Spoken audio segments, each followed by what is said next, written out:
Hello viewer, we will generate the designs here.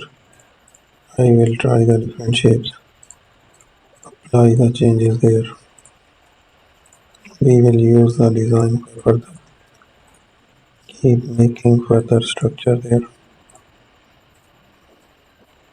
Having a radical as well. So there is a paint. I will use the razor tool there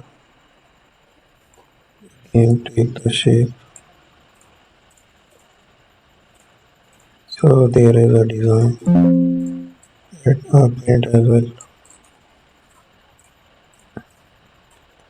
So that's the shape here we are making it into the structure.